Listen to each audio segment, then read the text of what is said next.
Free agency is underway. We got Russ Wilson to the Steelers. More importantly, we got Mac Jones to the Jags. We are going to hop in a couple of big board drafts on Underdog Fantasy this morning as we compete for that $200,000 top prize. I'm Pete Overzet. This is Best Ball Breakfast. Let's do it. My slow draft rooms are so much different than my streamed drafts. Does no one realize Underdog's half-point PPR? Idiots! Damn, bro. You know ball. Hope you guys packed your bags. I packed my bags. No, I mean, I literally packed my bags. Dude, Star Method's legit. Only way to max out every contest in a plus EV way. Week 17, you still gotta get there, bro. We have a finite sample. We only have so much samples. Is it negative EV to stream all your drafts? We just don't know. All right. Good morning all around. Anthony coming in hot this morning, wondering about 2024 merch. I actually do have one merch idea. It's going to be a collaboration with the Badge Bros. Hopefully we'll have that out soon. I'm always open to suggestions. Everyone always talks a big game about merch, and then I spend money having it designed, get it up in the store, and then no one ever buys anything. I sold a Lulz pint glass mug on the Thursday show to Nerdy Tenor, professional DFS player, and it was like one of the greatest days of my life. I'm like, we moved some merch. So, hey, you need to be the change you want to see in the world if you want more merch. We got to start shipping some products to justify it here. But yeah, we'll have some stuff before. And yes, Anthony, I have done stickers before. There was a hot Best Ball Summer sticker package in the Overzet store. You can go browse around. You go to overzet.shop. I also have some links down below to some of the Best Ball Breakfast stuff. Go browse around. And then in the Deposit Kingdom Discord, there's a channel called Think Tank. Right now, people are using it. I've been meaning to go in there. Stop using the Think Tank channel to check your status. That's what for the bot stuff. That's where you go and check that. The Think Tank is supposed to be when you suggest stuff, merch ideas to make the Discord better, ideas for shows, guests, all of that kind of stuff. Or you can use the show questions channel. Anyways, Mark, GM, let's chase that Antonio Gates 16th round value. I can't. I don't even know where this is coming from. I absolutely cannot do it. GMs all around. What is up, Steve? Yeah, historical anomalies. Yeah, new intro. When we did that Best Ball Bros video last year, I was forward thinking. I was like, let's just get that edited now. And when we launch Best Ball Breakfast in the spring of 2024, we'll have it ready to go. So I believe Lou was on that edit. And then my guy, Chris, who had edited the Best Ball Bros video as well. Speaking of which, I know I've been teasing this for a while, but this week we are going to have a new video dropping on the Deposit Kingdom YouTube channel. Basically, the best way to think about it, this channel is for all live streams. The Deposit Kingdom YouTube channel is for any pre-recorded, highly edited, not going to waste any of your time talking about merch type videos.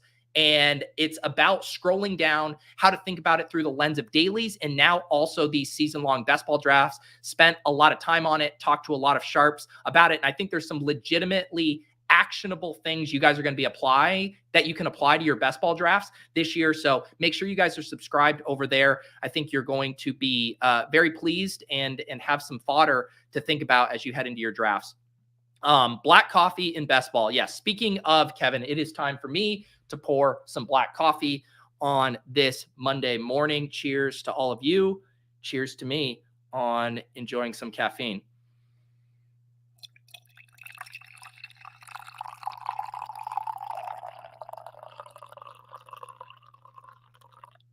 There we go. A little messy on the interior there. And yet I think at least the auditory version of it was pretty good. You'll have to let me know in the chat. Yeah, Brandon, we do have the time change back to a 7 a.m. show start. I myself was a little groggy. I also want to say there was a hater in the comments last week when I floated my plan to slowly move up April, my 15-month-old's bedtime, each day in advance of daylight savings time, so it wasn't so much a shock to our collective schedules within this household. I killed it, man. It worked perfectly. So whoever that hater was, I'm telling you, will it work when we fall back? Maybe not. Falling back is a lot harder to do, pulling that off. But my spring forward dad plan was finally executed. So the haters said it couldn't be done, but we emerged from this spring forward unscathed from a baby sleeping standpoint. What else do we got going on? Obviously, tons of free agent news. I had finished writing the Fantasy Life newsletter last night, went to bed very early, woke up to the Russell Wilson news. I kind of like the fit. I feel like the things Russell Wilson does well is going to play to the strengths of how the Steelers want to run their offense. They want to run the ball a ton. Maybe you take some play action, deep shots, let Russ do a little bit of dink and dunk with Deontay Johnson. And best of all, he's not going to turn the ball over. He's going to be very efficient. And I think that's exactly what they want. I mean, the best years that Arthur Smith had in Tennessee was with Ryan Tannehill, who I actually think is a pretty good proxy for what Russell Wilson will be, what he can do for that offense. They're not going to ask him to put the team on his back.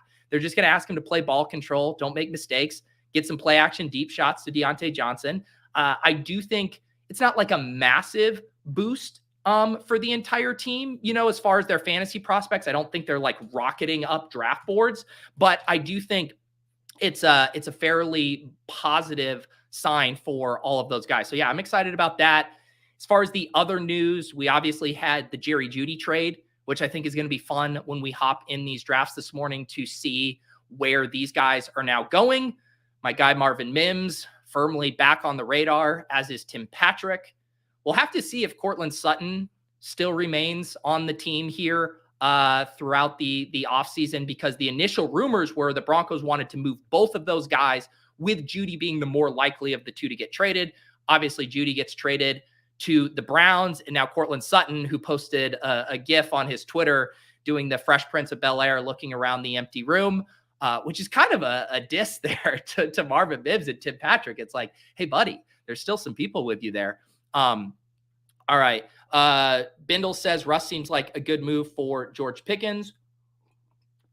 I agree. All right, here's the deal. I hopped in a draft, and a lot of people complained last week that I didn't tip them off in the Discord. I tipped you guys off in the Discord 2 minutes ago, and this didn't fill. So now I'm opening it up to everyone, and we are going to snap fill after that announcement. But do not tell me that I didn't tip you off in the Discord, because the alert was in, and we are ready to go here. And I'm actually kind of excited about this, because this is now my 10th draft, and I've gotten, and you're not going to believe this, I've gotten a lot of early draft slots. And I have not done a ton of drafting from the back end of the board in the big board. This is my 11th draft now. And I want to say, as this draft gets started, let's tab through. I've been doing some Underdog Cardio Club drafts. This one yesterday, CeeDee Lamb, another CeeDee Lamb, Jamar Chase, CMC on the club, CMC, Breece Hall. I guess that's the latest pick I've had. Jamar Chase, CeeDee Lamb, Justin Jefferson. And then my first draft was a Jamar Chase too. So the latest I've picked was the Breece Hall team up until now. And now I finally have a late slot, the 111. I see some friends and family in here. We got B-Spurf. I see my guy Andy, OMG. Should be a good draft here on Best Ball Breakfast. Also, I assume anyone watching a Best Ball stream live at 7 a.m. adjusted time right now on the West Coast is well aware of this. But just in case, maybe for the audio listeners, Underdog has heard our prayers. Our long-awaited feature of being able to toggle back and forth via rankings and ADP is now here. I believe it is just on desktop as of right now. Should be coming to mobile soon, which means it'll be there for Apple users shortly, and then for Android, when they get around to it, because that's normally how us Android guys get treated. But yeah, this is a very exciting development. You can see here, I got the leg up ranks from my guy, Pat Carane, and his team over there. Or I can just quickly say, you know what? I don't want to see Adam Thielen at the top of my queue, and I'm going to sort by ADP instead. So back into the round, I have not selected A.J. Brown. I have not selected Garrett Wilson in any of my drafts yet. I just want Garrett Wilson. I was selecting Garrett Wilson at this same spot last year, looking forward to the riches I would receive once his connection with Aaron Rodgers was established. And now I'm going to get my first share of Garrett Wilson this morning. A.J. Brown, Nico Collins both go. Let's see. Because I haven't picked back here, I don't think I have shares of Kyron, who I'm not taking, Achane or DJ Moore. I'm still loving my 0 RB build. I'm going to stick with that for now. I'm going to go DJ Moore. Sorry, Devon Achane. My time selecting you will come, I promise. All right.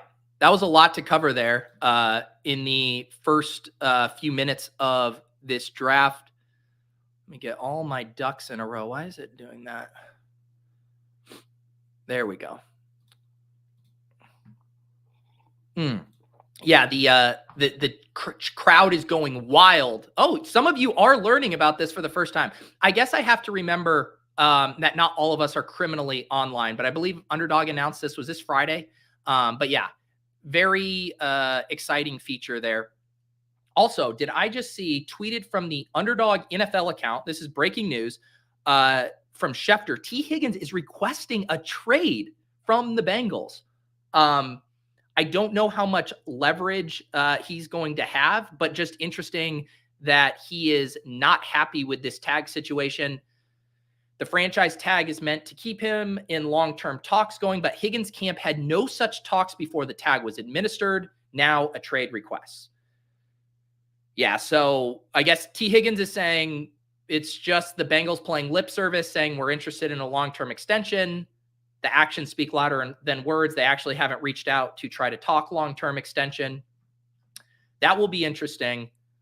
But I still think the most likely scenario is Tee Higgins plays on the tag for the Bengals next year.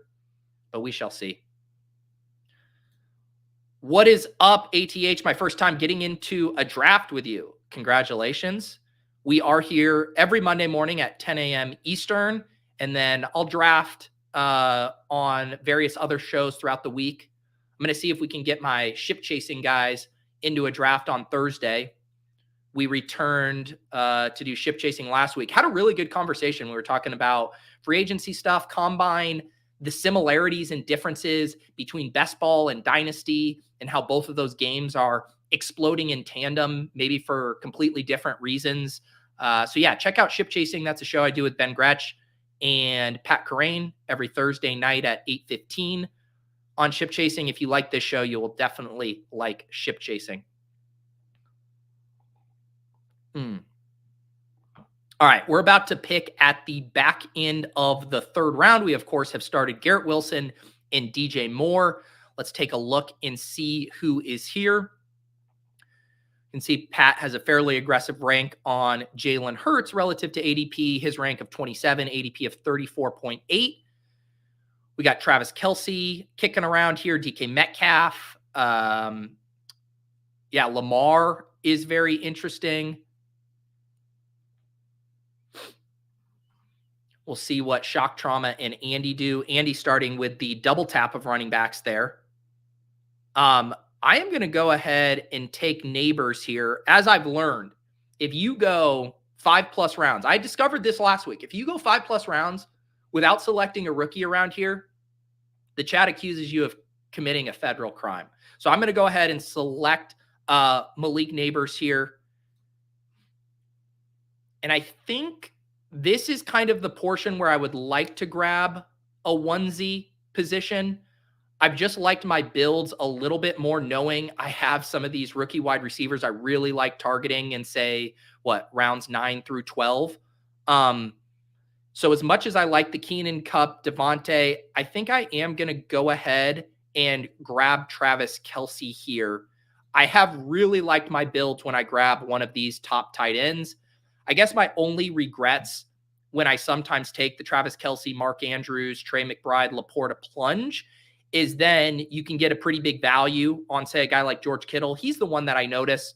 Obviously, Kyle Pitts, a little more attractive now with Kirk Cousins, the most likely quarterback there, it seems.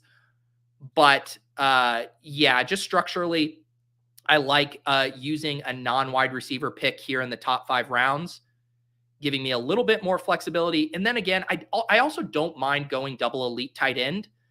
I have personally not enjoyed the experience of dumpster diving at tight end late.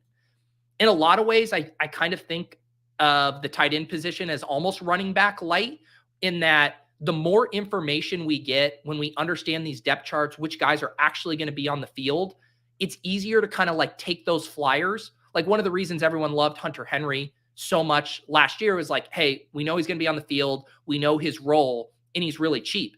But there is a lot of uncertainty headed into free agency, headed into the draft, where I think some of these guys that aren't just unique talents at the position, their projections are fragile in a way that's analogous to the running backs.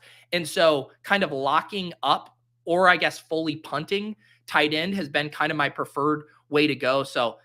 That's my long-winded explanation for not minding double elite tight end and then just being done with the position. But yeah, free agency, there's definitely some bombs that could go off. I mean, here's a really good example. Noah Fant, who I know a lot of us around here like, taking him as a late flyer. We'll see where he ends up. I mean, he could go and essentially muddy an existing clean tight end room. I did DFS, or Best Ball rather, After Dark. It's a premium show I do for YouTube members every Saturday night. If you guys join the channel, it's a great way to support the channel, and then it will unlock additional content. I do these After Dark shows. They're generally evergreen. I get to know the guests. We talk a little bit about current things going on in the world of NFL. But anyways, I had Tej Seth from Sumer Sports on the show on Saturday, and I asked him about his dream tight end landing spot. And I actually didn't even get a chance to push back on him, but he wanted Noah Fant to the Chicago Bears, which he was kind of excited about the Shane Waldron and what he does with two tight ends. If that happens, that might be very interesting for the Bears and their overall offense. That would be very bad for Cole Kmet. And probably bad for Noah Fant. We know that those tight end timeshares on run-heavy offenses generally don't work out that well, but that is an example of fragility in tight end ADP, tight end projections right now before free agency in the NFL draft.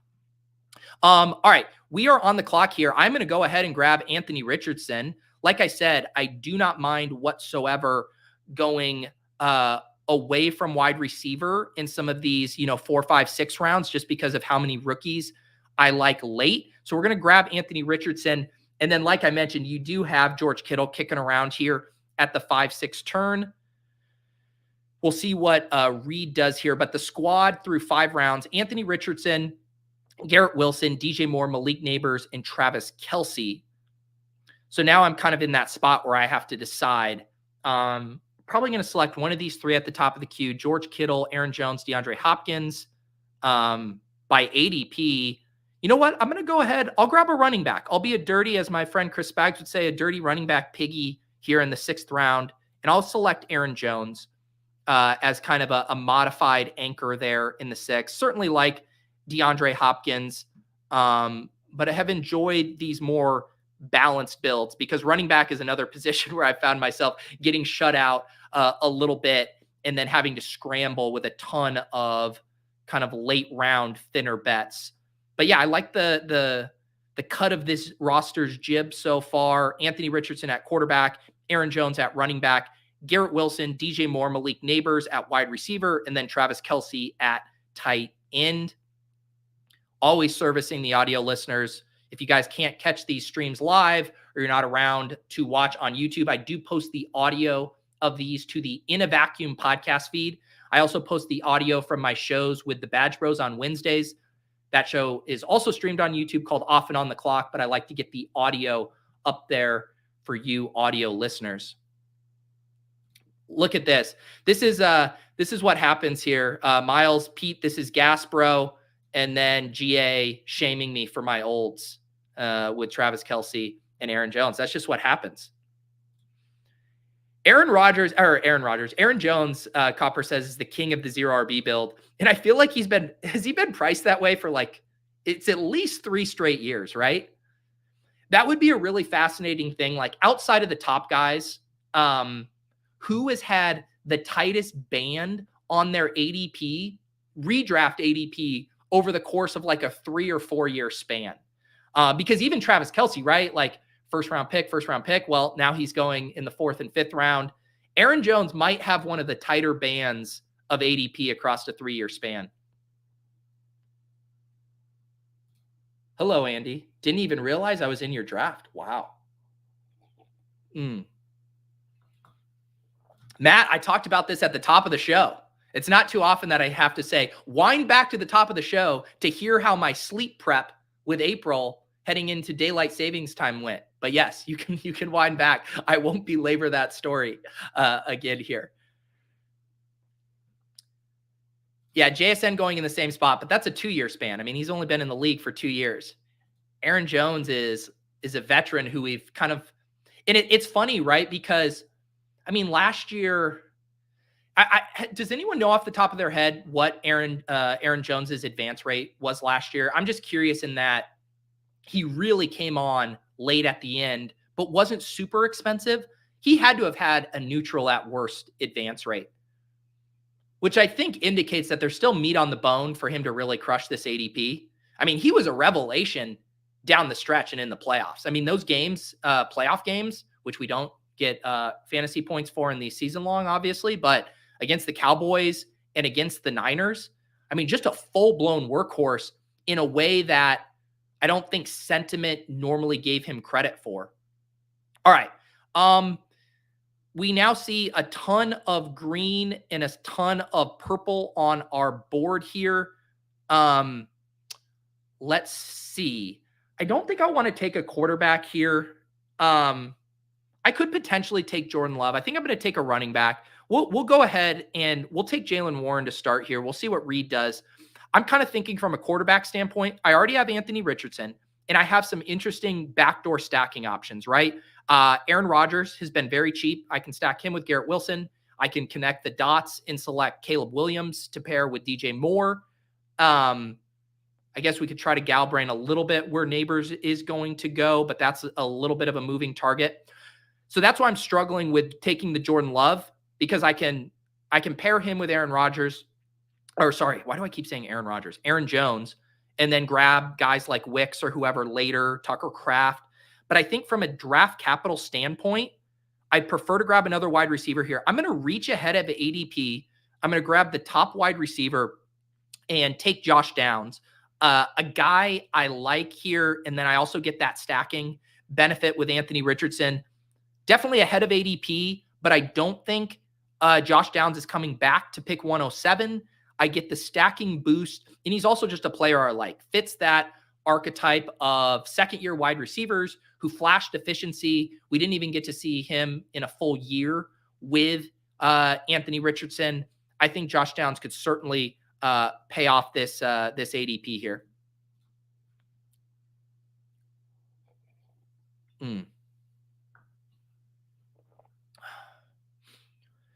What about Burrow? Don't remember a couple years ago. Yeah, that's a good one. Was it 2 years ago? I forget. I think it was after the year they went to the Super Bowl. He then the next year like opened up as like a 3rd round pick and then like slowly came down a little bit. Quarterbacks, I guess in general, have a tighter band on their ADPs.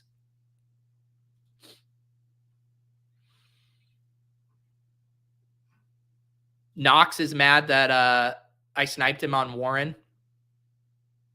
Yeah, I mean, it's not even like it was a reach. I mean, yes, Pat has an aggressive rank on him, but his ADP is 91.7. I took him at pick 83. One of the really, I think, actionable pieces of data from this Scroll the F Down video that I'll be releasing later this week is understanding where ADP stops to matter. And I was talking to Sacrilegious about this, and I'll give you guys a nugget from the film here, from the video here. But in part of it's intuitive. Obviously, like the players at the top of the draft, those ADPs matter way more than at the end of the draft, right? We have a higher degree of confidence in those early selections performing than we do the guys at the very end of the draft. That's why they're ordered that way. But in understanding what ADP value actually means, getting a couple picks, literally a couple slots of ADP value in round 1, when you look at like the actual points added to rosters relative to that slope, is more significant than 3 to 4 rounds of ADP value at the end of the draft. So that's just a really good, initial lens of how to think through ADP value. And the more we shift down, the less that 7-8 picks of difference matters. Like I would probably argue, and we could look at the actual slope of the curve, and I'm going to share that graph in the video, but that 7 or 8 picks does not matter at this point of the draft. Whereas if you had 7 to 8 picks of value in round 1 or 2, that's a significant increase to the overall value you're adding to your roster. So through 8 rounds, we do have Anthony Richardson. We got 2 running backs, Aaron Jones and Jaylen Warren, up to 4 wide receivers, Garrett Wilson, DJ Moore, Malik Neighbors, Josh Downs, and tight end Travis Kelce. This is definitely, let's see what's Reed doing here, because I believe, yeah, what do we got here? Did someone take? Wow, someone finally took my guy Worthy. Okay, we're going to grab Jonathan Brooks here then first. Someone in the Ship Chasing Discord this morning shared a mock on The Athletic that had Xavier Worthy going in the 60s to the Niners. That's an unserious mock draft. An absolutely unserious mock draft. If you can get money down on Xavier Worthy going in round 1, if you can get that at plus odds, that is a bet that I want to be making. I have been routinely scooping him up here around pick 100 ahead of his ADP, which has climbed. I wrote the article for Fantasy Life last week when he was at like 121.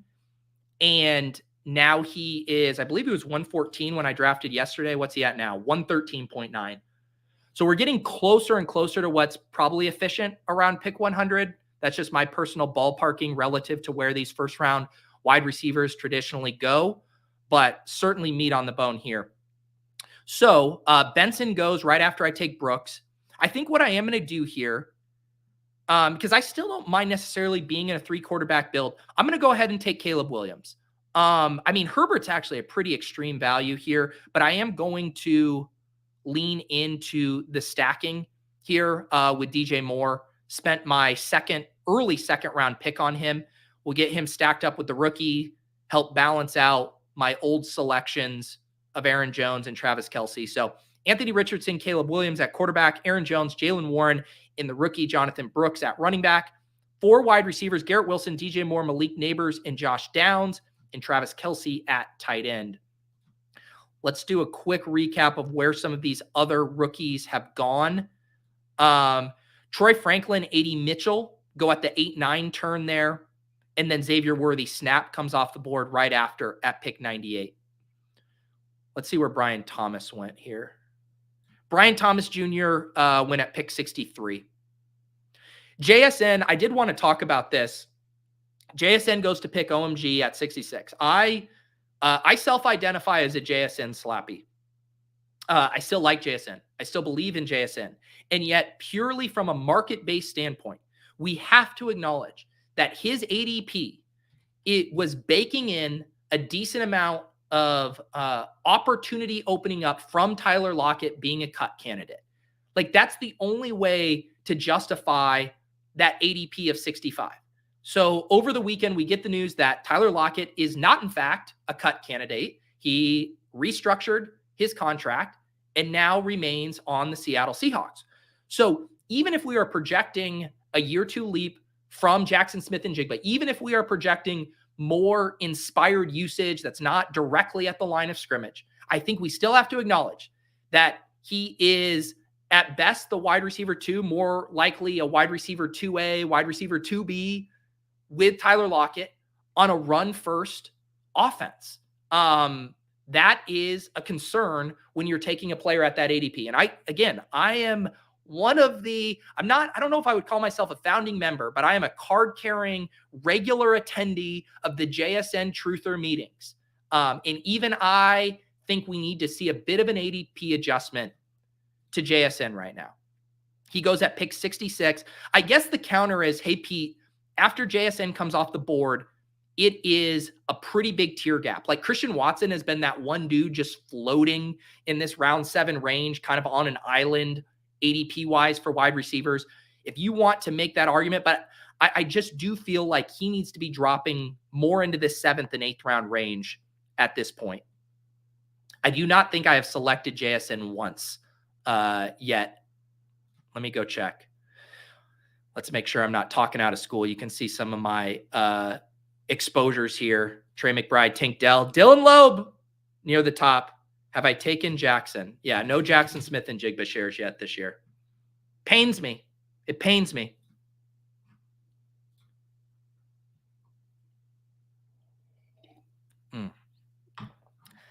I don't know how I can be the president of the JSN. The key, a hallmark of a slappy is they ignore all outside information to keep doubling and tripling down. With 0%, they might be revoking my slappy card here. All right, let's see what we're going to do here. I definitely want to start grabbing some more wide receivers. Jerry Jeudy's a pretty interesting one, right? I do not think he's still a guy that I really want to take. Andy does take him here. I'm going to go ahead. I am going to grab Roman Wilson. I want to make sure that I'm still packing this team with enough upside in the middle rounds. I missed out on my Xavier Worthy selection, who normally comes preloaded on my teams around pick 100. We'll grab Roman Wilson, who also had a very good combine. Got to expect he's going to get day 2 draft capital. And now I'll have to decide here, when I look at the wide receivers on the board, we're definitely starting to get a little thinned out here. But I also like some of these running backs. Specifically one I mentioned on Off It on the Clock last week when we drafted, or maybe it was 2 weeks ago. But I really think Zach Charbonnet, God, I knew it. I knew this. I was trying to delay Zach Charbonnet coming off my lips, just hoping that would mean Reed Spencer didn't select him. And then he does. I think this is what we'll do. We'll go ahead and grab Roshan. I've ended up getting a lot of Khalil Herbert just because he's 17 picks cheaper. But I still like Roshan. He falls in this range where I think it's a sweet spot for taking these 0 RB candidates. And then on top of that, I'm already building out a bet on the Bears. I took DJ Moore. I stacked him with Caleb Williams. And then we grabbed Roshan Johnson. And we are going to play out the thesis of a rising tide lifting all of these boats in Chicago. Also, for my book club, the P.O. Box, we're currently reading a book called The Devil in the White City, which is about the World's Fair in Chicago at the end of the 1800s. And I just got Chicago on the mind. I'm reading about the very first instance, the invention of the Ferris wheel was at the World's Fair in Chicago in 1893. And now we're coming full circle. The 2024 version of the Ferris wheel. This is a really loose connection. It's Caleb Williams, DJ Moore, and Roshan Johnson. The next great offense. If Liam was here, he would call them a dynasty. By the way, if you guys want to join the book club, I've been talking about those books every week in my free newsletter. This is the P.O. Box newsletter. Wrote about Tom Dwan this week, but I have a category where we check in on the books. So we've already finished 3 books here. Was talking about The Devil in the White City here. Historical Anomalies had some good thoughts from the chat. I'm going to share this here. It's free to sign up to the P.O. Box newsletter. I just drop this in your inbox once a week. Also do a roundup of my shows from the week. So if you're kind of wondering where I was at, the content, various articles I wrote, this is the best spot to catch up on that, share some things that I'm enjoying. You would have known that Underdog added the ability to toggle by ranks in ADP because I included that in, all of that good stuff in the free P.O. Box newsletter. And while you're there, you can subscribe to the Fantasy Life newsletter that I write a few times a week. This morning, we wrote the newsletter and broke down all of the weekend news. Russell Wilson, Broncos sending Jerry Jeudy to the Browns. I really think from a fantasy standpoint, Elijah Moore is probably really the only big loser there. It's probably like neutral for Jeudy, maybe slightly positive, just getting him a fresh start. Also, over at Fantasy Life, I highly recommend we have a free agency tracker. Very helpful. I know Ian Hartitz has been updating this in real time. Already has a lot of good information about the Russell Wilson trade, the Baker Mayfield contract, all of that good stuff. You can bookmark this and stay up to date on all of Ian's thoughts there. The free agency tracker on Fantasy Life. All right. We're about to pick here at the 13-14 turn. Scoping out Reed here, seeing what he's most likely to snipe me on.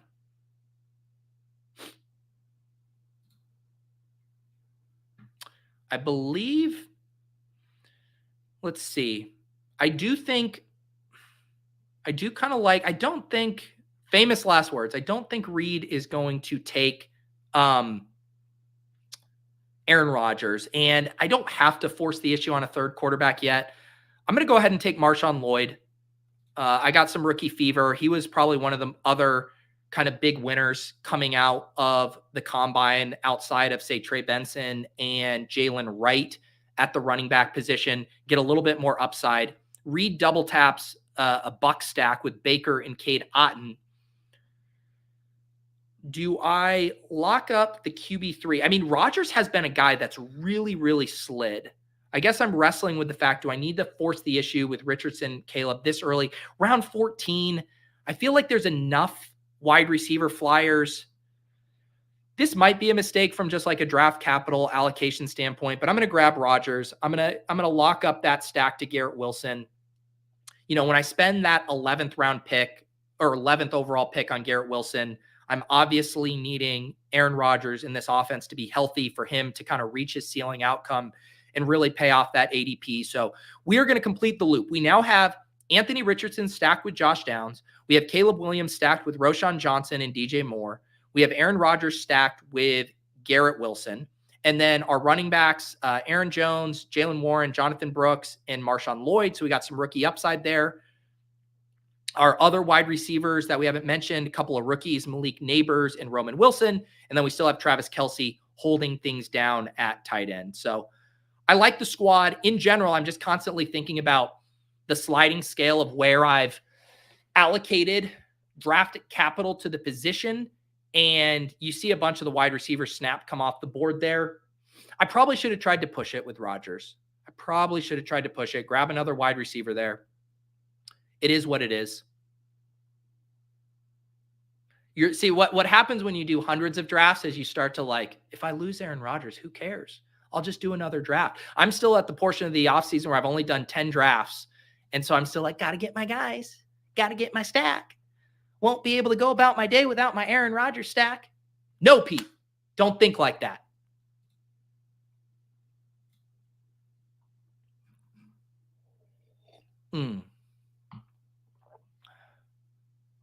Sorry, I'm catching up on the chat now.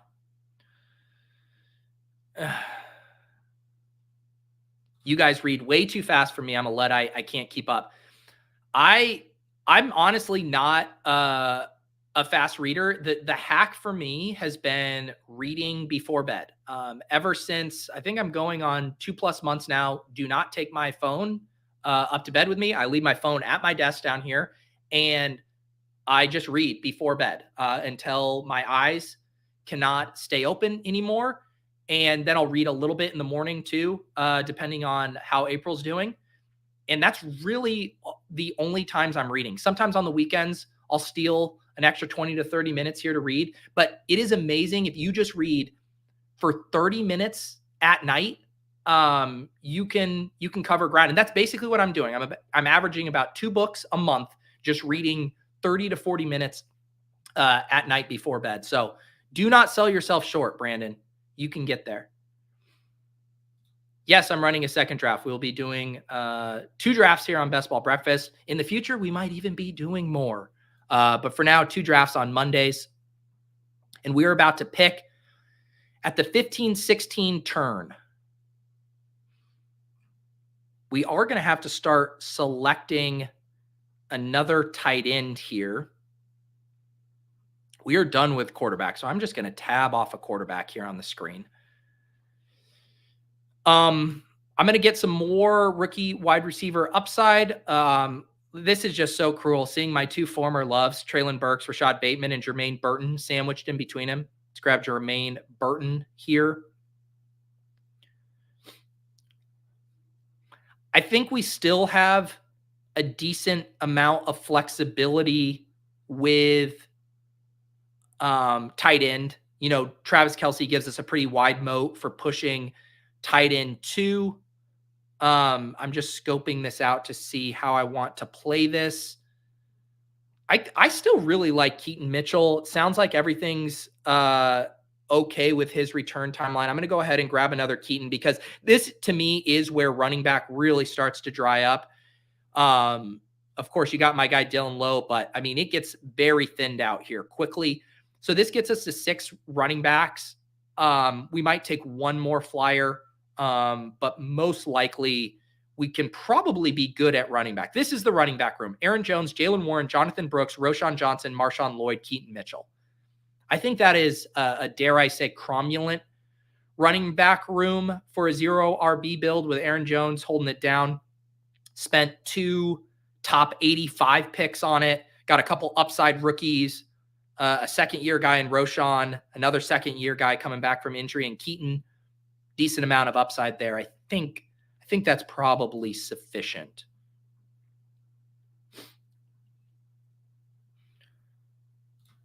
Man, this is out of context. Pete, you're alone today? It feels so existential. I normally do these Best Ball Breakfast streams solo, if that's what you mean.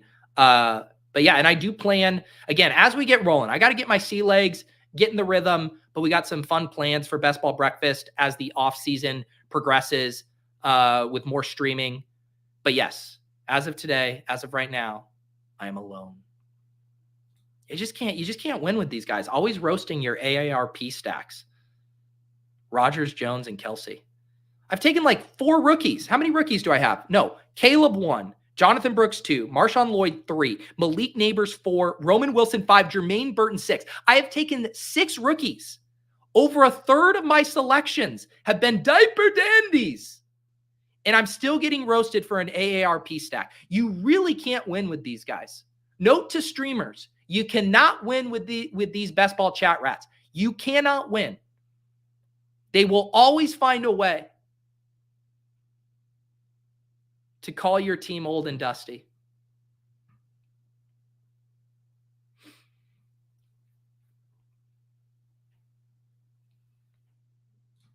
Neil, Pete tried to put his stream drafts record out of reach. As I told you on our show last week, someone will be able to come and get the crown. I am not going to be drafting as many teams on stream this year as I did last year. It will be very much impossible. So if one of you young guns wants to go for the stream draft record, that would actually be fun. Does someone want just the most worthless project ever? Go and count how many stream drafts each streamer has done all time. All of mine are on this channel or ship chasing. Knock yourself out. Knock yourself out.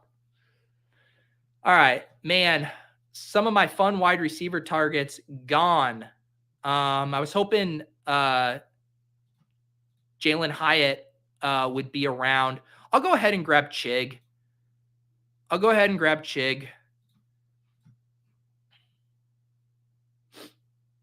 going to want to get a little more upside with my third selection, though. Man, this is a gross part of the draft. We're really now.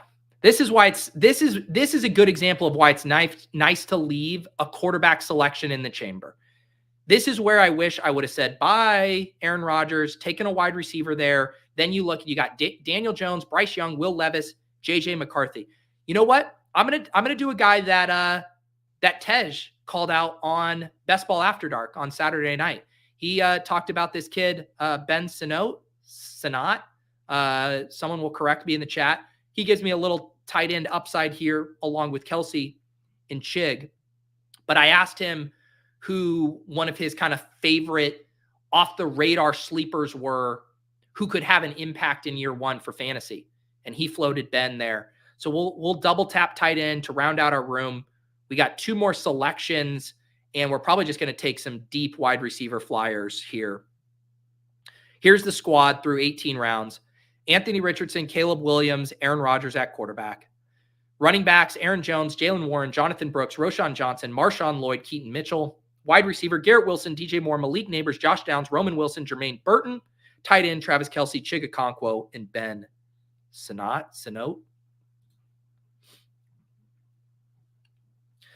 Laube is indeed always there when he dries up, but I don't know how much longer he's going to be there.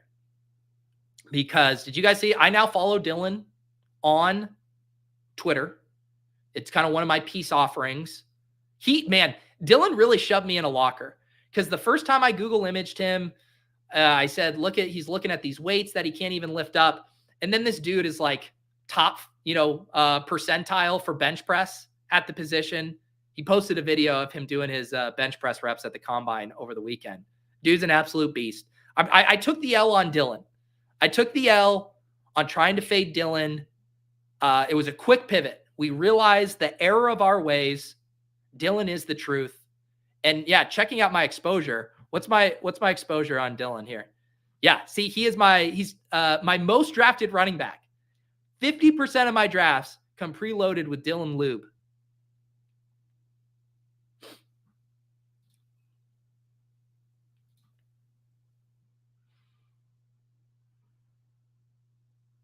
Look at this. It's time we call out GA. You can't go from calling me an old slappy drafting AARP stacks to how many rookies is too many. You can't have it both ways. Pick a lane, bud. Pick a goddamn lane.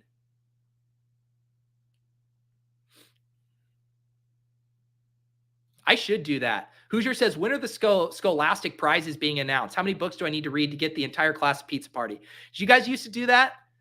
I used to get the personal pan pizza gift cards or whatever to Pizza Hut based on how much scholastic reading you did.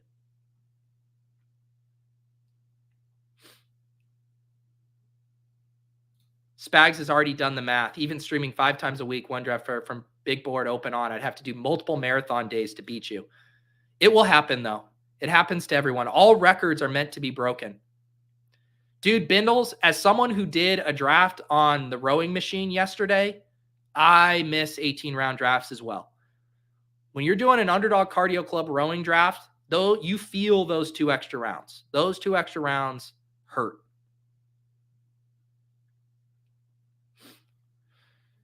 A Matic level Bayesian shift on Laube. I've learned a lot from Davis, keeping your head on a swivel. All right, 2 more picks to stick the landing here. Well, we do have, if I was going to, have to come up with a flyer wide receiver, even though he's proven to be pretty much a one-trick pony, I think Alec Pierce as a hashtag better in best ball, hashtag stacked with Anthony Richardson, I think I could do worse at pick 227.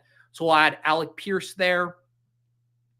Daniel Jones, way too cheap. Bryce Young, man, I'm really regretting that Aaron Rodgers pick. That was the fatal flaw of this draft. Daniel Jones still kicking around here. Absolutely did not need Aaron Rodgers. You live and you learn, Pete. Do you know who else? Man, do you know who else Tej touted on After Dark was Jamari Thrash.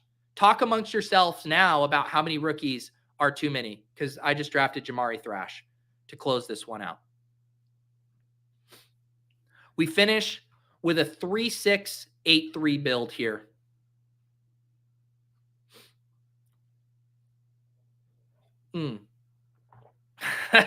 Willis says getting the free pizza is the only reason I read as a kid. It was a great motivator. My local library also had this pretty cool thing. It was very scholastic adjacent, and they would give you, free tickets to the water park or the zoo based on how much reading you did.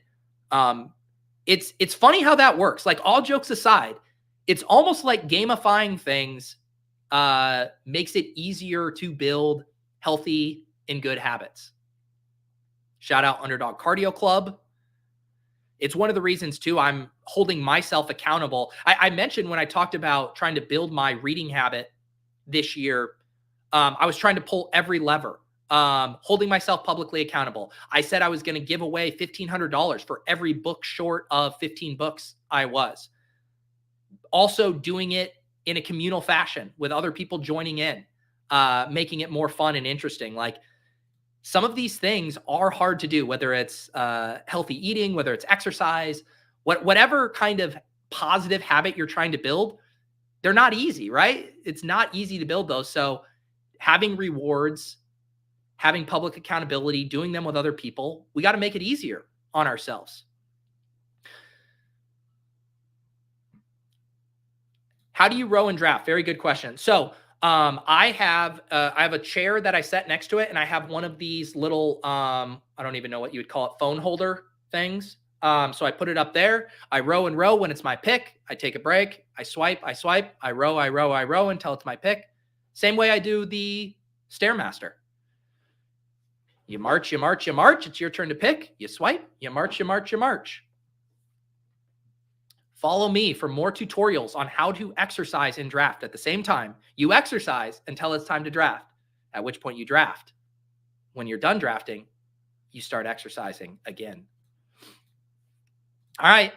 Draft number 11 in the books for me. Speaking of which, I have been staying to my word on exclusively drafting on stream or cardio club drafts. I have not ventured into the slow draft waters. I have not ventured into sitting on my ass and drafting. We're either on stream yapping or getting some cardio in while drafting. That's why I'm only at 11 here. But it's been a good motivator. I will recap this team for the audio listeners, and then I need to pour some more coffee. Anthony Richardson, Caleb Williams, Aaron Rodgers.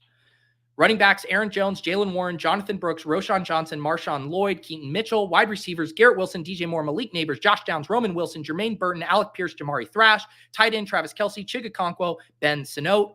Really, all the 2v2 I would like undone. The one I would like back, I already mentioned it. The Aaron Rodgers pick was a mistake. I fell in love with that stack. And I knew better as I was clicking it. Why isn't this draft loading? I knew better why I was clicking it. I should have taken a wide receiver there. And then it was basically a 2v2 of like, I need to see which wide receiver was available there. Come on, Underdog. Refresh for me. Fetch my draft, Underdog. Fetch it. What's going on? Man, I am impatient this morning. Am I impatient or is Underdog not fetching my draft fast enough? You tell me. Whatever. It was basically a 2v2 of getting an earlier wide receiver. Maybe it was like Ricky Pearsall available there. Maybe he was already gone. I don't know. But like a wide receiver there and Daniel Jones versus Aaron Rodgers or Jamari Thrash. That was basically the 2v2. And I think I would argue with myself that the upside that Daniel Jones gives me and a better wide receiver prospect with more projected draft capital is a better 2v2 than what I ended up doing, which was becoming a stack slappy and not wanting to live in a world. All right. It is officially Underdog's fault because it will not fetch my draft. All right. We're taking the L on fetching this draft. It's just not happening right now. I need to pour some more coffee though. That's what I need to do. I need to pour some more coffee. I think this will be my last cup of the day.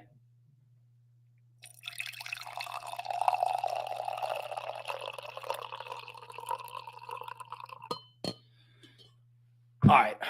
And we are ready to go for draft number 2. I tipped you guys off in the Discord just now. Another perk, if you guys become YouTube members, you can get access to those After Dark shows like the one I've been referencing with Tej Seth over the weekend. On top of that, you become a YouTube member, Best Ball Value Hounds, you get those videos, and then you go in the Deposit Kingdom Discord, you sync your YouTube and Discord accounts. There's instructions in the FAQ on how to do that. And then that will unlock the Best Ball Breakfast channel. That's a private channel, one of the perks of being a YouTube member. And then I'll tip you off in there when I'm joining drafts like I just did. That way we can get some friends and family in these drafts. And we have pulled the 102. We got the 102 today. Or sorry, 1-6. 1-6. I'm so used to having the 1-2 that I thought I had the 1-2 again. I got the 1-6. We got B-Spurf in again. We got Andy in again. Oh, we got my guy Eris Arrow in here.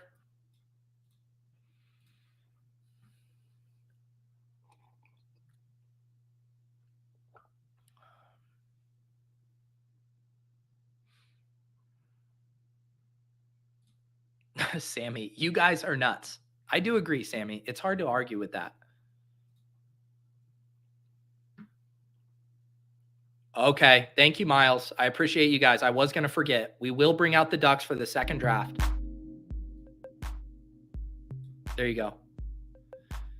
The Ducks are popping.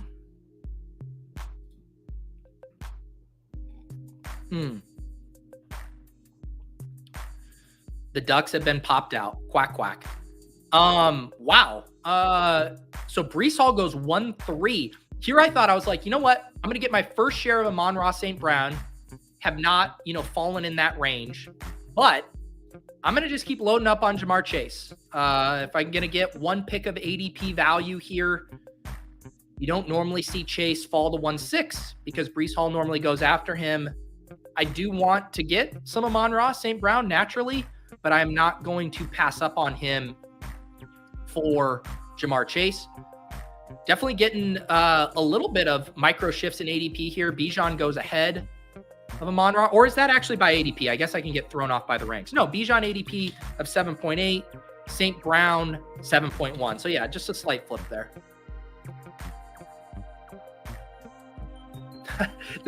Here's the ultimate hack by Andy. If you want to get in a best ball breakfast draft, just enter 10 drafts at a time and auto draft all of the others. As an underdog investor, I can also co-sign on that strategy.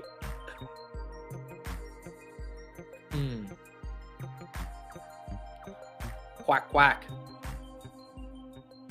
Oh no, Sammy.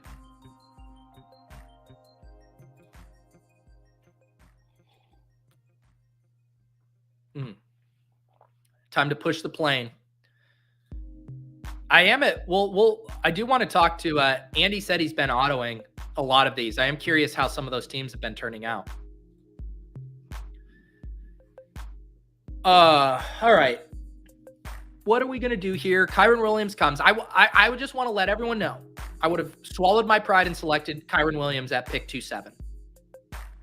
All right. I don't want to take Josh Allen. Am I taking Rashee Rice, Brandon Ayuk, Deebo Samuel? I don't think I have an Ayuk share yet. Or maybe I only have one. Let's grab Ayuk. If I'm going to win the culture wars, do I not have an Ayuk? Okay, I have one Ayuk share. If I'm going to lead the charge on Brandon Ayuk, who I guess is still technically TBD to be on the Niners this year, but seems most likely he will be. Ja'Marr Chase, Brandon Ayuk. We'll start like that.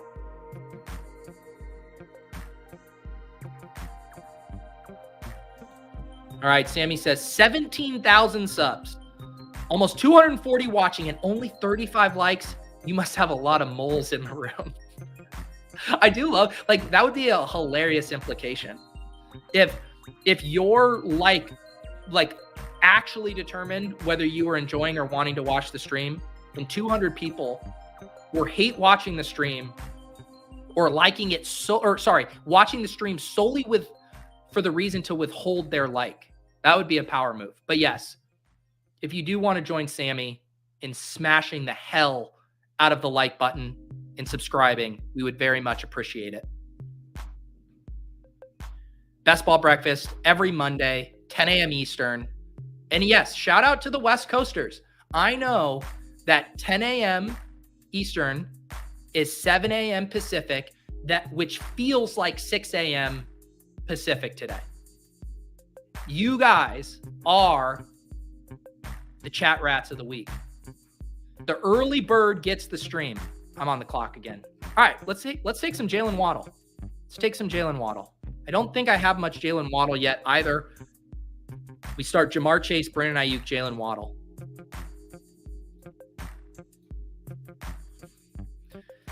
Is there a 20K sub goal this offseason? My sub goal is going to be on the Deposit Kingdom channel.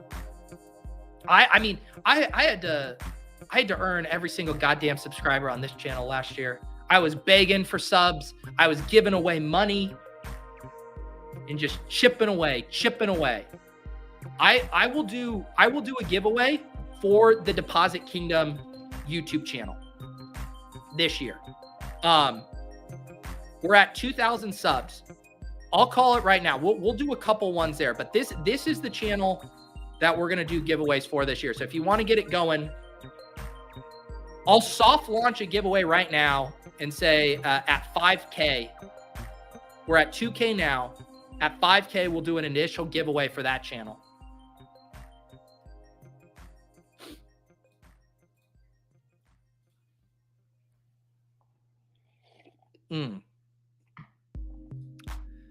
One of Tyler's comments that will remain for the video listeners only. I will not be reading this one verbatim. For the audio listeners, you got to come here and see the filth that Tyler's pecking away at his keyboard at 11 a.m. Eastern.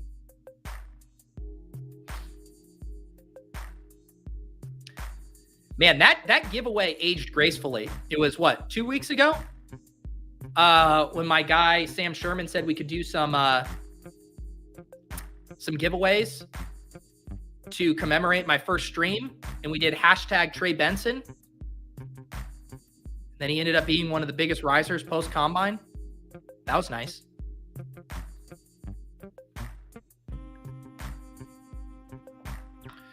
All right, what do we got? Anything cooking in this room? Sam Laporta falls to 38. What's Laporta's ADP? 37, or no, ADP of 30. Yeah, so he falls almost 8 picks. Interesting. Roma Dunze going at 37. Wow. I guess if you're Arrow here, you know he's not coming back to 60. Let's see what Raish does here. I'm kind of hoping I can take Lamar Jackson, honestly. You gonna let me have Lamar? Sweet. I'm gonna take Lamar. Let's do it. Giddy up. Lamar Jackson at pick 43. So we got Lamar Jackson, Jamar Chase, Brandon Ayuk, and Jalen Waddle. If only this were 2023 and Lamar Jackson and Jalen Waddle were playing against each other in week 17. If only.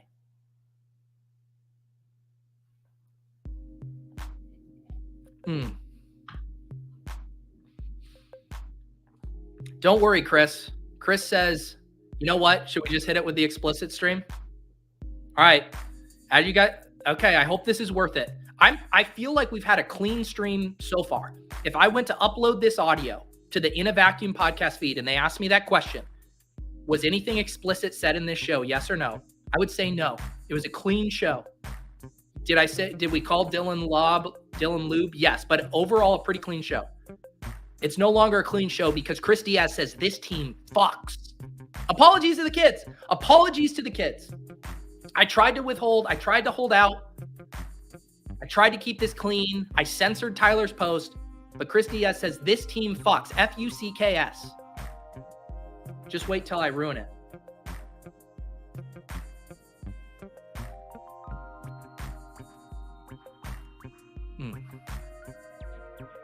It's too late for censorship, Chris. It's too late. About to pick in the 5th round here. Man, it would have been a little fun if Mark Andrews could have fell back to pick 54. His ADP at 53, so that would have been doable. Jayden Reed, Jordan Addison, or Christian Kirk. I think, I have not selected Jayden Reed in any of these drafts, I do not believe. I think we had this conversation off and on the clock. I do slightly prefer Jordan Addison. I like both those guys. I like Christian Kirk too, but I can't risk taking Christian Kirk and then getting accused of being an AARP drafter. So we select Jordan Addison. Lamar Jackson, Jamar Chase, Brandon Ayuk, Jalen Waddle, Jordan Addison through 5 rounds. George Pickens comes off the board at 55. Is that some Russell Wilson bump? ADP of 61 going 6 picks higher. Someone read some tweets about Russell Wilson play action to George Pickens. I think that's fine. I think it's fine for Pickens to go here. Those are probably like the micro ADP bumps that are justified for Russell Wilson being there, moving up 5 to 6 spots. I don't think you can really justify him ahead of any of these other guys, though. I think I still prefer Jayden Reed, Christian Kirk ahead of George Pickens. But if you want to take Pickens ahead of Brian Thomas or Calvin Ridley, sure, knock yourself out. What is the big free agent signing you guys want to see? Whether it's Calvin Ridley, whether it is a Barkley or Eckler, what is your dream free agent landing spot?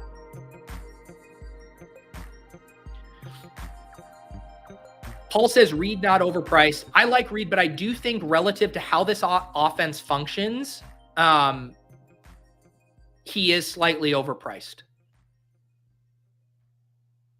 We just saw how much they're going to use 2 tight end sets, how much they like Dontavian Wicks. Christian Watson played a lot of the year hurt. I mean, Jayden Reed is going to get his touches, but his ability to ascend to like a full-blown alpha target hog, I think that's just going to be really, really hard with how that offense operates. I kind of hope I'm wrong because he's a very talented player. I will say I don't think the opportunity cost is super high in this range. I would just have him slightly below like the Christian Kirk, DeAndre Hopkins. But we're quibbling about like 7 to 8 picks of ADP is what we're ultimately quibbling about, which I don't really want to spend today quibbling about. All right. So I will probably get a tight end here. This is what I was talking about when you don't take the Kelsey, McBride, Andrews. I generally like one of the tight ends that fall here. I'm sorry, but I'm not doing Dalton Kincaid over George Kittle. I'm sorry, Liam. I apologize for not believing in your boy. But we also already have Brandon Ayuk. Maybe we set up a little Brandon or Brock Purdy double stack. We're going to grab George Kittle at pick 67, which is right at ADP or slightly before. Through 6 rounds, Lamar Jackson, Jamar Chase, Brandon Ayuk, Jalen Waddle, Jordan Addison, George Kittle.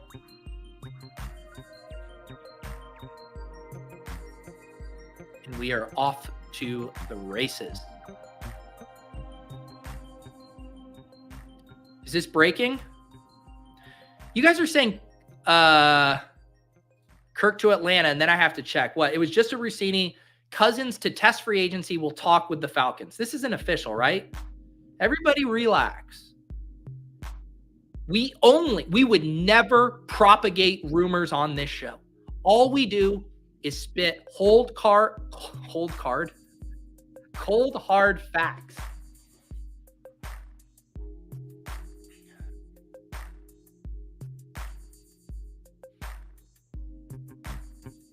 Now we're talking.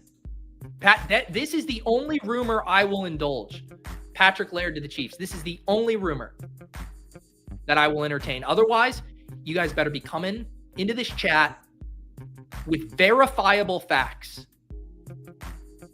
I don't trust, I verify. Because you guys be saying some crazy shit in here.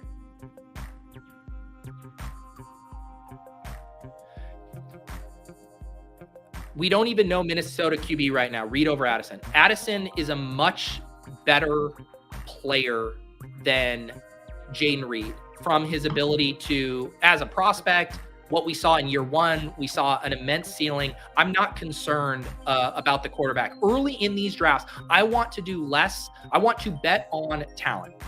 That's what I want to do. And Jordan Addison is in a tier above Jayden Reed as a talent, what he can do as a wide receiver. I asked you for your dream free agent signing. Sorry, that's my bad. I'm going to take the L. I forgot the question I asked, and I had moved along, and I saw someone, I thought they said Kirk Cousins. That's my bad, chat. That's my bad. You're right. You're right. I asked you to dream it up, and then I swatted it down. God damn it. All right, what are we going to do here? Look, if you guys are going to break news that Kyle Pitts is going to have a new quarterback, I want some more Kyle Pitts. I'm going bully tight end. George Kittle, Kyle Pitts. Yes, I know Joe Burrow's at the top of the queue to stack with Jamar Chase. Yeah.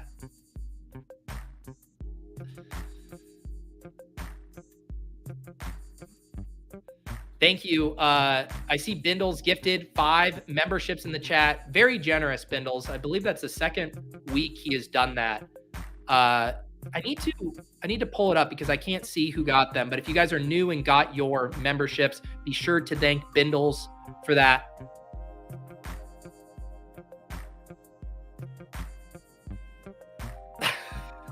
This is what happens when because basically normally I'll throw something out, I'll go back to drafting, and then I'll circle back and catch up on the chat. And so it's basically like circling back to a conversation or thought I had, 2 or 3 minutes ago. And so all I saw was Cousins to Atlanta. And then I'm checking my tweet deck and I'm like, where's the news? No, all I see is and then it just so happened that there was a Roto World report from Diana Rossini about about Kirk Cousins that I thought you guys were all reacting to. It was a whole misunderstanding. What we had here was a misunderstanding on my part. I asked for your dream landing spots, and then I said no rumors.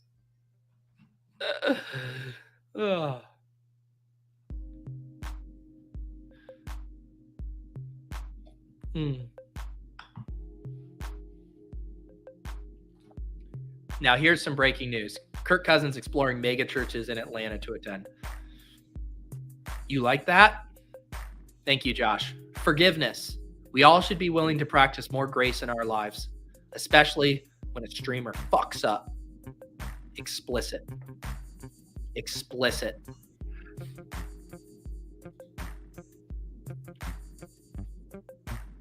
Look at all this. All right, I am going to be forced to take Joe Burrow here if someone doesn't take him.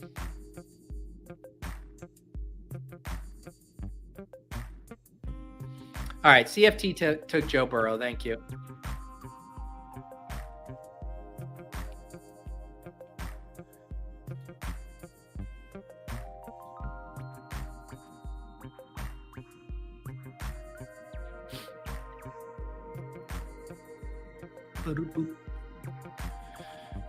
All right, man, Herbert really sliding in drafts. Is that, I mean, I guess we're not technically past his ADP yet, but is that all because of the quotes about Harbaugh and how much they want to run the ball? Is that where this is coming from? All right, we're just going to put our money where our mouth is. I don't know if he's coming back. I was going to try to see if I could push him to 102, but I don't know if there's any point. We'll take Xavier Worthy at pick 91. I would have been pissed if I got to 102 and he wasn't there. So just take him at 91.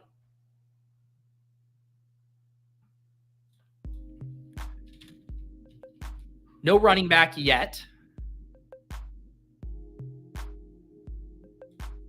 We got a 1-0 running back, 5 wide receiver, 2 tight end build. Lamar Jackson, Jamar Chase, Brandon Ayuk, Jalen Waddle, Jordan Addison, Xavier Worthy, tight ends George Kittle, and Kyle Pitts. This is how you justify taking Kirk Cousins. You select both Jordan Addison and Kyle Pitts. And that way, no matter what happens with Kirk, you've guaranteed the stack. That's how you do it.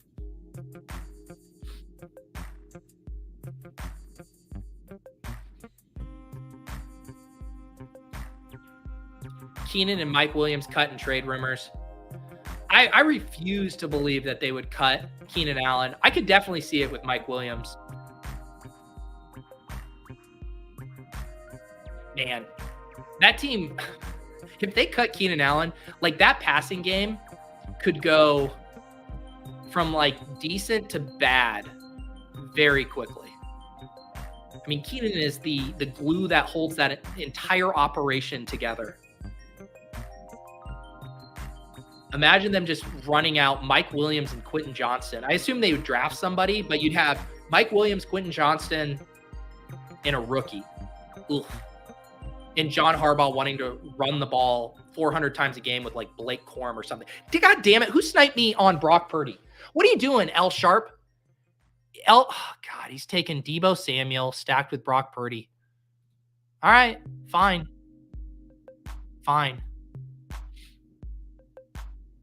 Let's see. What do we want to do here?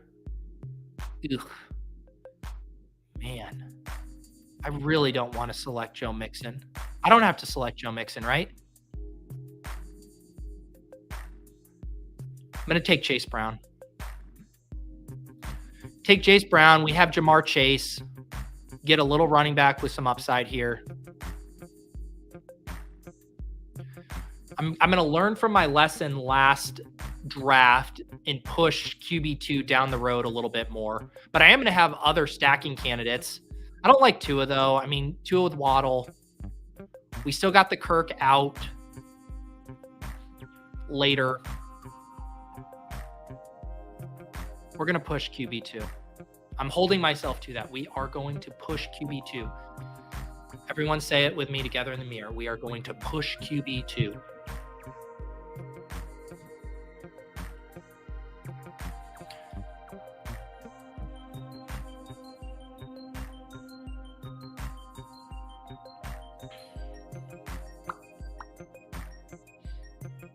Justin Herbert finally goes off at pick 103 to the Keenan Allen drafter. Seems like good value there. Yeah, that is like a tough one too, because last draft I had that pretty good value on Herbert, but he also very much feels like a guy you want to stack. And there is a lot of uncertainty. I think outside of Keenan Allen, it is kind of hard to stack him attractively. That's honestly probably one of the biggest reasons why he's falling. The cleaner stacks, those are the quarterbacks that get pushed up. But if you're sitting there like the tight end situation, there's not an attractive stack. What's going on with Mike Williams? Might not even be on the team. Quentin Johnson sucks. So it's basically just the Keenan Allen drafter who feels like stacking him. Man, I was naive. I really was hoping one of Trey Benson or Jonathan Brooks would come back to me at 115. That was very naive.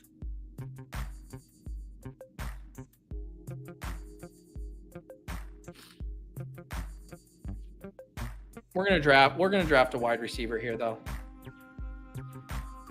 I do like Javonte a decent bit.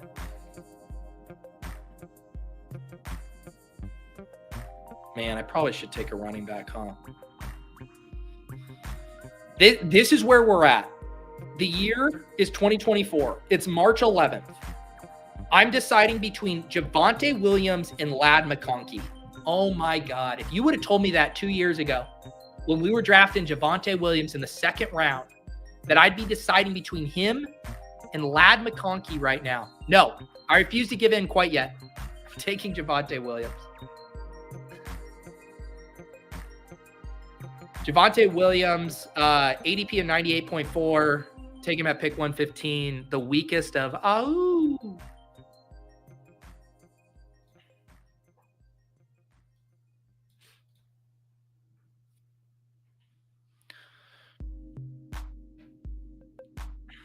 There's no way the Bengals trade Higgins to a good team. It would seem like that. They would probably love to trade him to like the Panthers. They'd probably be pretty giddy about that. Bad team outside of your conference.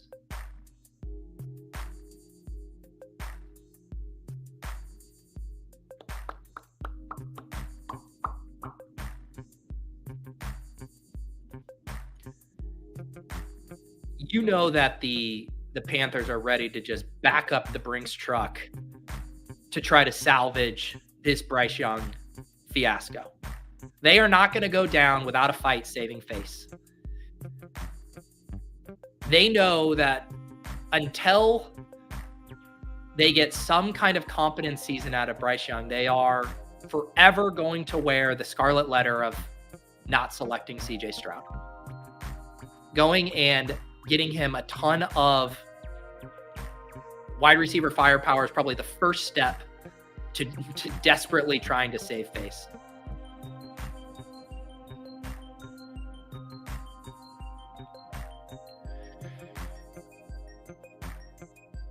Did someone already take Kirk Cousins? Come on, Sharp. What are you doing, dude? Who is this guy? What are we doing here? Okay, he's trying to stack. Look, L Sharp, what if he returns to Minnesota? Now you have an unstacked Kirk Cousins. You're only allowed to take Kirk Cousins if you have one player on the Falcons and one player on the Vikings. This is bullshit. Should I take Jayden Daniels or Drake May? Man, I am tilting this L sharp, sniping me on all of my targets right now. What do we have wide receiver wise? We did what? Let's do Jayden Daniels. Lamar Jackson and Jayden Daniels is a pretty fun QB room. You do have to grant me that. The stacking sloppy side of me was bummed not to be able to lock in a stack with Kirk Cousins. But a naked Jayden Daniels rushes in to save the day.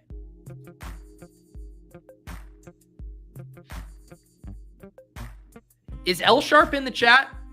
L Sharp 3110 with the goat horns, with the badge. Reveal yourself. Are you in the chat? I want to know. I need to have a talk with you.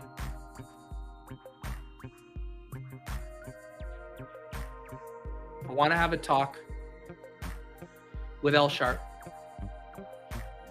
All right, here's actual breaking news from Chicago. The Bears now appear set to build a new stadium near Soldier Field in downtown Chicago. A lakefront, $2 billion stadium for the Chicago Bears. Christopher says Tee Higgins of the Chargers makes sense. That actually would, I mean, for the Chargers, that would be very fun. Do they have the assets to make that happen? I assume you for sure have to cut Mike Williams. One of you cap space gurus tell me, could they make that happen?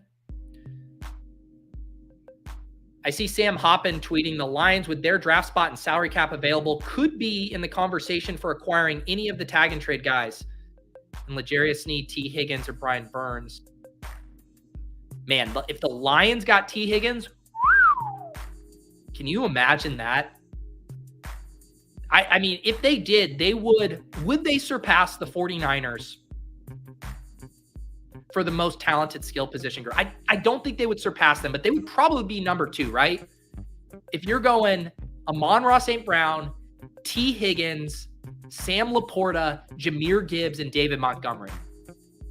You probably don't pass the Niners, but pretty damn close.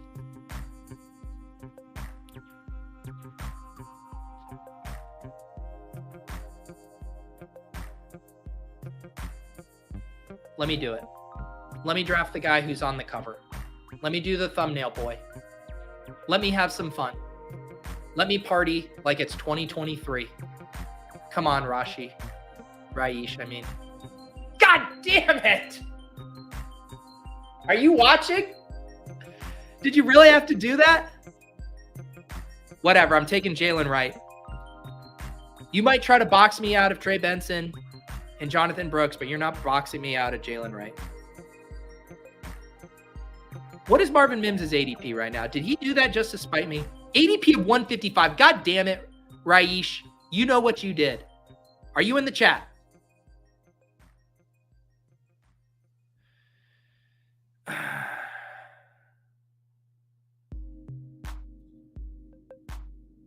Unreal. Wow, we got the news flying this morning. The Colts and wide receiver Michael Pittman Jr. have agreed to a 3-year deal worth up to $71.5 million with $46 million guaranteed. I wonder if Tee Higgins' agent got wind of this, right? And he's saying, hey, I want the Michael Pittman deal or trade me. Interesting. $46 million guaranteed for Michael Pittman Jr.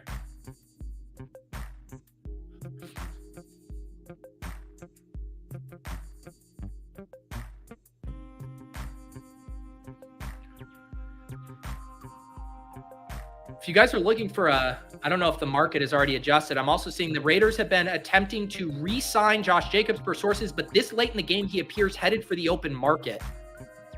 When I included a link in today's newsletter for the odds of where he would go. Where is he? And the Raiders were at -220 So if you can get some of these other long shots, Chargers, Texans, Ravens, plus 750, plus 850, plus 1100, I don't know if those have moved yet. But it doesn't seem like Josh Jacobs is the favorite that these odds indicate for him to return.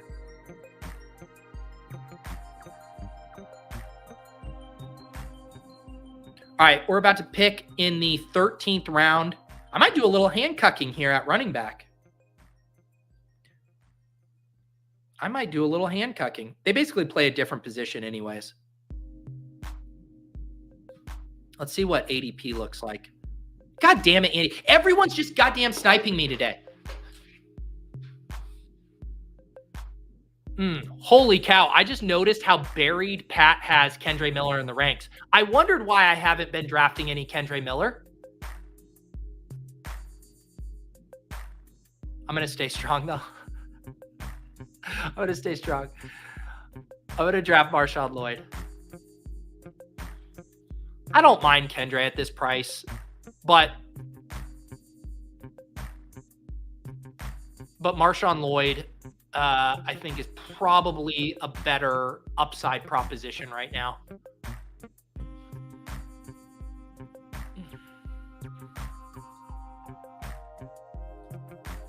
I mean, I understand why. I mean, that you can make, there's good people on both sides. You can make arguments that he never got a full chance to show what he had last year, but the times he did get opportunities, he didn't really flash. I'm with you. I'm the same thing. Not a huge fan, but I can see a path. And I think at pick 150, when you're in the middle of the 13th round, this is the point where ADP really does kind of cease to matter as being a predictor, an important predictor of fantasy production. So I think I could have easily justified Kendre Miller there. But I just got rookie fever right now. And if they're both coin flips, give me the more fun one. I can't wait to get brutally sniped again. I have a guy I want. And I am prepared to get sniped. Someone mentioned him in the chat a little bit ago. I'm not giving Raish any other clues, though. This has just been Snipe City, this draft. Andy taking Marvin Mims. God bless it. All right, I get to get my guy, Demario Douglas, future stacked with Jayden Daniels. Here's the squad through 14 rounds. Lamar Jackson and Jayden Daniels. Running backs, Chase Brown, Javonte Williams, Jalen Wright, Marshawn Lloyd. Wide receivers, Jamar Chase, Brandon Ayuk, Jalen Waddle, Jordan Addison, Xavier Worthy, Demario Douglas. Tight ends, George Kittle, and Kyle Pitts.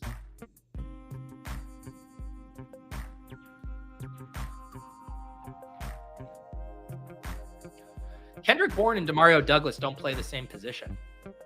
I like Kendrick Bourne. He honestly, I think, is probably a pretty good late round flyer. What is his ADP? Yeah, 234. I think he's a solid late round guy. But Demario Douglas is going to play the slot. Kendrick Bourne going to play outside. And then hopefully they finally hit on a wide receiver in like the second round.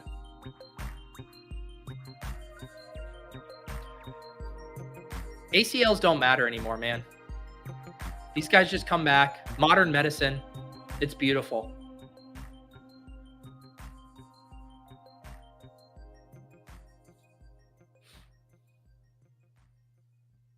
Yeah, Bourne is hurt. That's why his ADP is where it is. I think the market would probably be drafting Bourne in this range if he wasn't coming off of that. But again, we're drafting for January 1st, 2025 at this point of the draft. So hopefully he's good by then.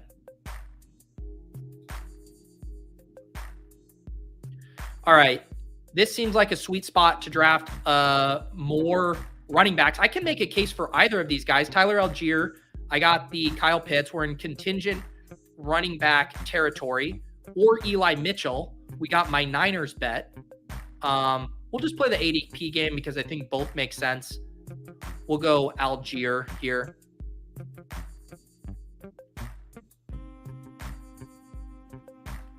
So our 0 RB room, no picks before pick 100. Chase Brown, Javonte Williams, Jalen Wright, Marshawn Lloyd, Tyler Algier. Wide receivers, Jamar Chase, Brandon Ayuk, Jalen Waddle, Jordan Addison, Xavier Worthy, Demario Douglas. I think this team is shaping up. Does this team come preloaded with Rashad Bateman? This is a player I don't even mind floating into existence, because if I get sniped on Rashad Bateman, that's just a gift.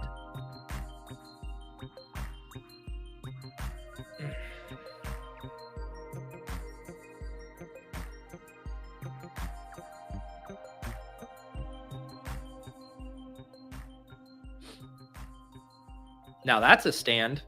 30% Jalen Wright through 80 drafts, and I assume a lot of that is at a pretty cheap cost there.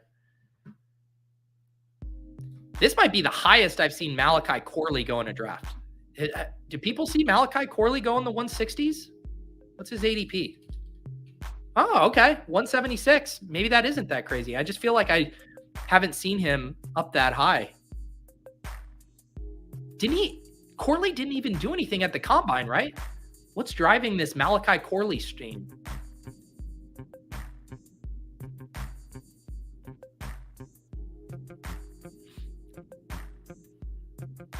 I dare someone to snipe me on Rashad Bateman. I'm begging all you snipers, Raish, Andy, L Sharp, do it.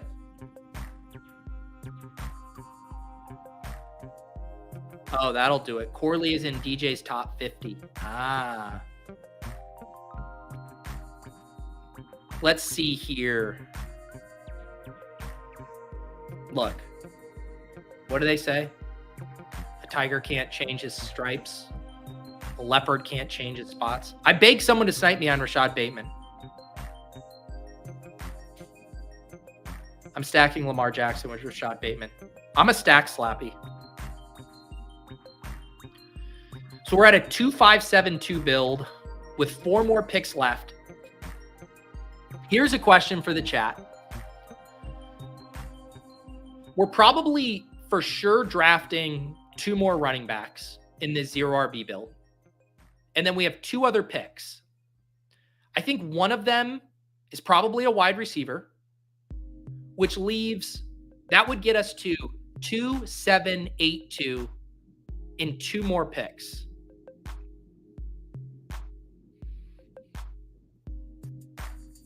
One more pick. 2-7-8-2, 1 more pick. Is it a third quarterback or a third tight end structurally? Obviously, we'll let some talent drive it. But what do you guys think this team needs more of? Is Lamar Jackson and Jayden Daniels sufficient at quarterback? Is George Kittle and Kyle Pitts sufficient at tight end? I will save my personal thoughts and editorializing until I hear your guys' thoughts.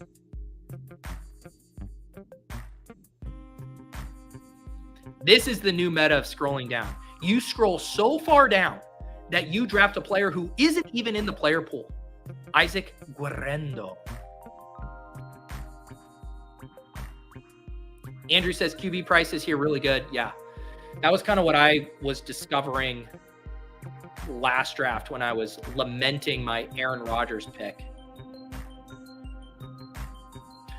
I liked this call, Chris, but unfortunately McCarthy went. He was a guy I was eyeing. He says he could have been a Falcon or a Viking, which I agree. That would have been a fun dot connecting here.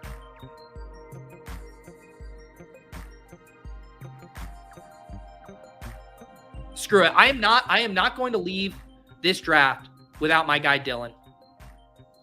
Dylan Laube, come on down.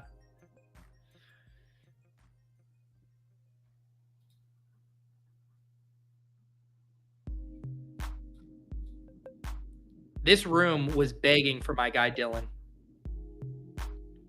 And I can't have this redemption arc with Dylan and go 2 drafts without selecting him. That doesn't play. 3 more picks. I like this idea.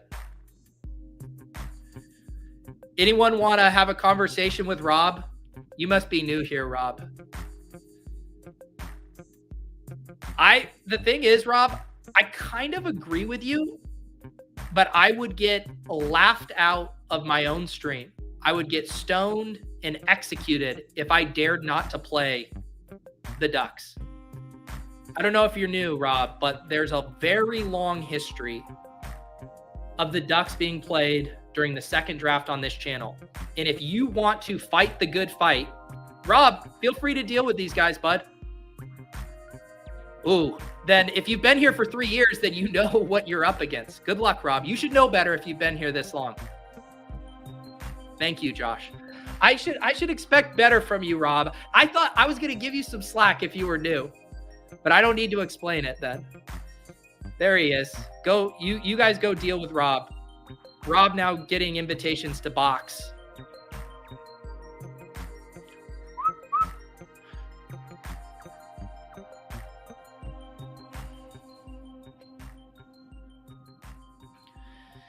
I haven't selected him yet, but I always my interest is always kind of peaked when I see Noah Brown go this late. Like, if you're going to think in the vein of, I mean, the Noah Brown thesis played out in a pretty nice way last year. There's injuries. He either could have spike weeks when the entire offense goes nuclear like they did against the Bucks in week 9, or there's injuries and he steps in and he just played well, and you're getting tethered to a really good quarterback, a really good offense. I need to start, this is a note to myself, to start mixing in a little bit more Noah Brown. Let's see here. Man, what do I want to do? This got gross. This really got gross. I do like Daniel Jones as a third QB, a guy I don't necessarily have to force the stack with, but I think he pairs well with Jackson and Daniels. I actually saw a really good conversation in the Ship Chasing Discord about Daniel Jones, and I don't remember who it was. Maybe it was Sacrilegious, or people saying why they like Daniel Jones as a third quarterback. And I think it makes a lot of sense, because when you have these elite quarterbacks and you're selecting a third quarterback late, you're basically saying, how does this guy realistically score more points in a single spike week? Like, we know we're not going to get consistency from Daniel Jones, but we also know that he has a demonstrable ceiling where he can go from 35 plus. We have seen it in multiple instances with various coaching regimes while he's been on the Giants. So if you're trying to take a quarterback who has a chance for a spike week at an opportune time, I think Daniel Jones makes a decent amount of sense. And then we don't have to worry about the volatility because we have 2 other quarterbacks ahead of him. So I have settled on going with 3 quarterbacks here. And then that gives me, my guy Jalen Hyatt's already long gone, but gives me a little bit there. Do Darius Slayton stacked with him, which I think makes a little bit of sense. If you want a single spike week, you get 1 spike week a year from Darius Slayton. You just hope it's in an important week.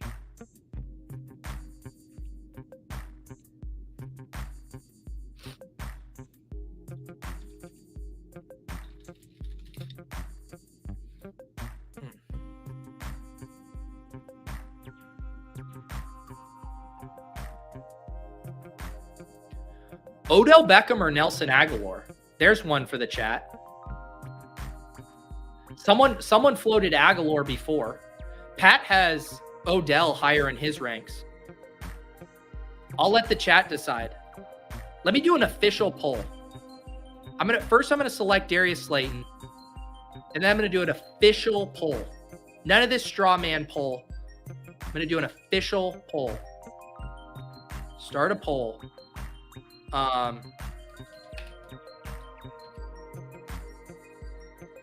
Which Ravens wide receiver, Odell or Nelson? I want actual votes. There it is. Let's see it. We will select the wide receiver who gets the most votes.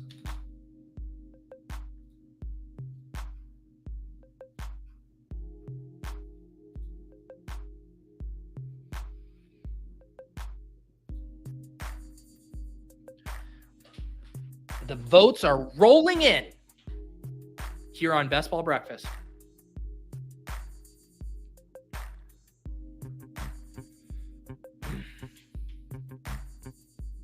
We got a 3-6-8-2. We're going to end with 9. Or do we grab a running back? I guess this is the problem with there's just no inspiring running back clicks this late.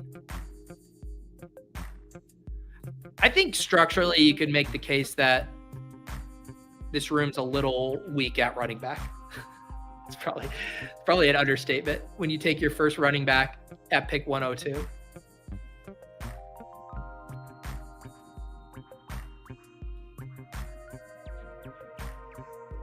But the wide receiver is just such a funner click. That's saying something. You know the running backs available on the board are weak if I'm saying one of Odell Beckham or Nelson Aguilar is a funner click.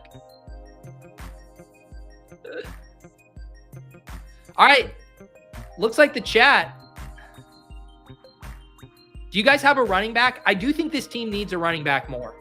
That's it. We're making an executive decision in the poll. We're ending the poll. Inconclusive. Let's pick a running back. In the chat, give us a running back. Tyler wants me to take my first Zeke pick. Man, this honestly, I wanted to push back against this so hard.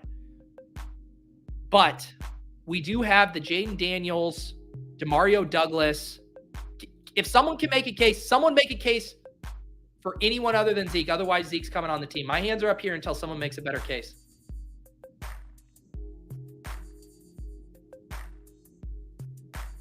Kamani Vidal, Rojo, Isaiah Spiller,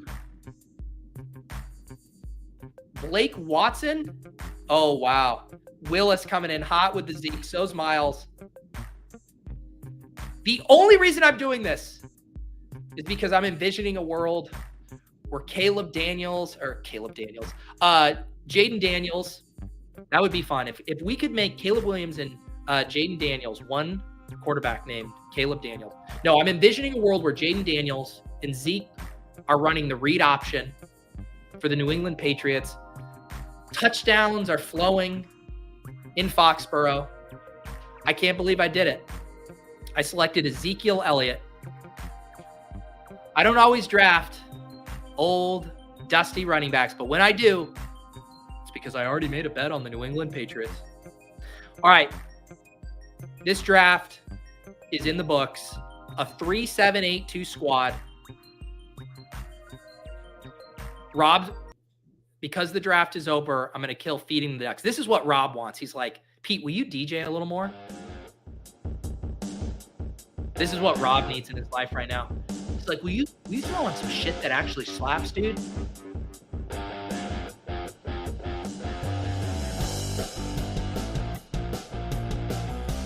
The funny thing is, it actually allows you to add in your own music. Most stuff would probably get copyrighted. This is like their default stuff.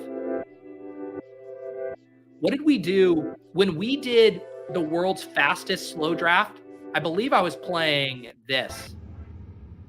Yeah. This is what gave us the energy for the world's fastest slow draft. We're gonna keep this here as we land the plane on this final team on Best Ball Breakfast.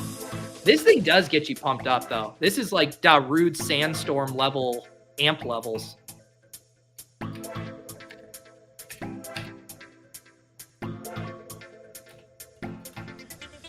All right. Final squad for today. 3-7-8-2. Lamar Jackson, Jayden Daniels, Daniel Jones.